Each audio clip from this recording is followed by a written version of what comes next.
Hi යාළුවනේ. ඉතින් කොහොමද ඔයාලට සුබ දවසක්. ඉතින් මට මීට සුළු මොහොතකට පෙර ඇමතුමක් ලැබුණා දිවුලපිටිය බල්ලපාන ප්‍රදේශයෙන්. නාගයෙකු බුලත් තුල රිංගා සිටින බවට. ඉතින් අපි බලමු ඒ සතාව කොහොමද මෙතනින් ඉවත් කරන්නේ කියලා. එහෙනම් වීඩියෝ එකෙන් හම්බෙමු. සුබ දවසක්.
අර පේන තැනද කට්ටිය ඉන්නේ.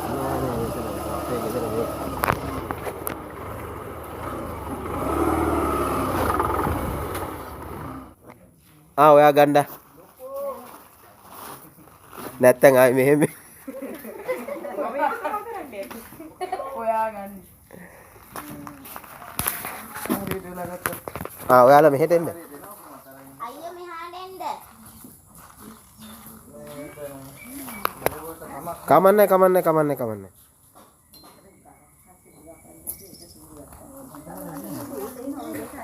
ඒක ගැලවෙන්නේ නැහැ. ඔය පොල් මට්ටත් එක්ක අර එතන උඩුකට කෑල්ලක් තියෙනවා ටිකක් ලොකුවට. ඒක අයින් වෙනවා.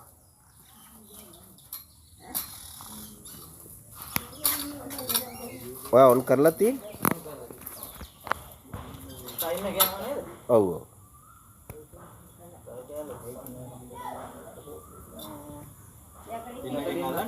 යකඩ ඉන්න ගේන්න.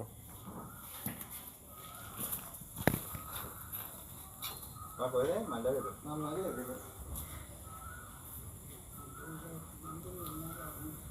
මට මොනවද කරන්නේ ෂෝස්?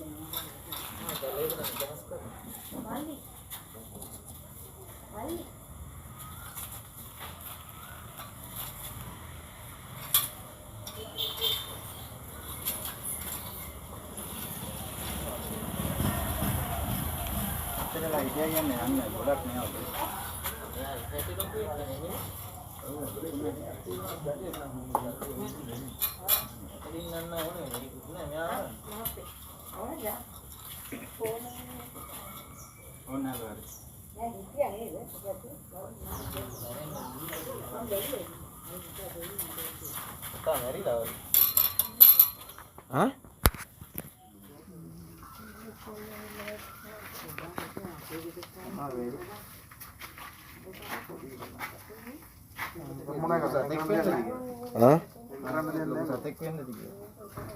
පොඩි එක්කෙනෙක් නේ.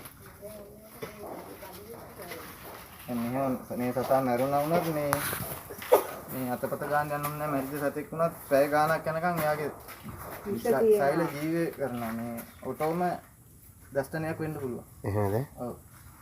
පොළඟෙක් වගේ අනිවාර්යෙන්ම එහෙම වෙන්න පුළුවන්. ඒතකොට සම්පූර්ණ විස ටික ඇඟට යනවා. අන්තිමට දෂ්ට වෙන කෙනාට.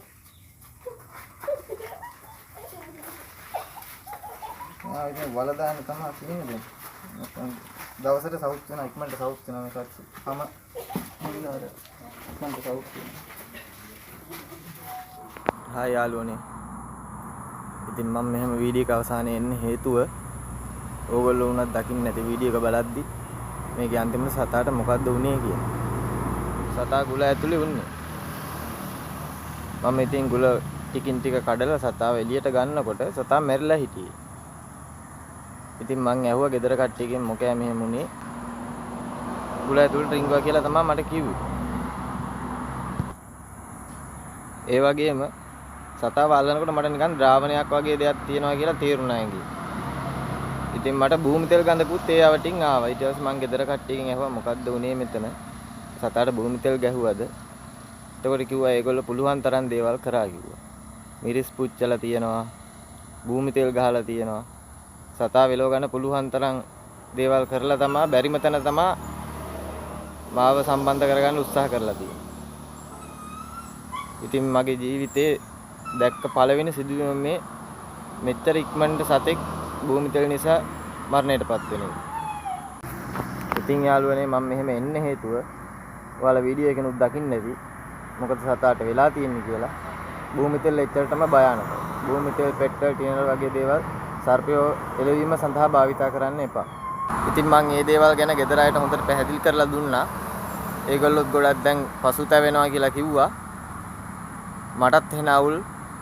ඒ නිසා මම වීඩියෝ එක බාගෙට නවත්තලා තමයි ඒ කට්ටියට ඒ දේවල් ගැන කියලා දුන්නේ. ඉතින් මම එතනින් එහාට වීඩියෝ එක ගත්තෙත් නෑ මට ඒ තරම් අවුල්. මම ගෙදරින් යනකොට තිබ්බ සතුට තිබ්බේ නෑ එතෙන්ට ගිහිල්ලා සතාව දැක්කට පස්සේ. ඒක ඕගොල්ලෝ වීඩියෝ එකෙන් උනත් දකින්න ඇති. ඉතින් මේ නයි පැටිය ගොඩක් ලොකු නෑ. සාමාන්‍ය අවුරුද්දක් එකමාරක් වගේ වයස සතෙක්. ඒ නිසා තමයි ගොඩක් දුරට මෙයා එවලෙම ජීවිතක්ෂයටපත් වෙන්නේ. ඉතින් භූමි තෙල් වගේ දේවල් පාවිච්චි කරන්න එපා. ඔයාලගෙන් ඉල්ලන්න තියෙන්නේ මේ දේ විතරයි. මම දැන් අවුරුදු 3ක් පුරාවට සතුන් මුදා ගැනීම කටයුතු කරනවා. සර්පයන් 1500කට අධික ප්‍රමාණයක් මම මේ වෙනකොට මුදාගෙන නිදහස් කර තිබෙනවා. ඉතින් මගේ ජීවිතේ පළවෙනි වතාවට මේ මෙච්චර ඉක්මනට භූමි තෙල් වෙලා සර්පෙක් මරණ අවස්ථාව දැක්කේ. ඉතින් ඒකේ භයානකම ඕගොල්ලන්ටම වීඩියෝ එකෙන් දැක් ගන්න පුළුවන්. ඒ නිසා ආයේ කවදාවත් මේ වීඩියෝ එක බලන කෙනෙක් භූමි තෙල් නම් සර්පයන්ට පාවිච්චි කරන්න එපා.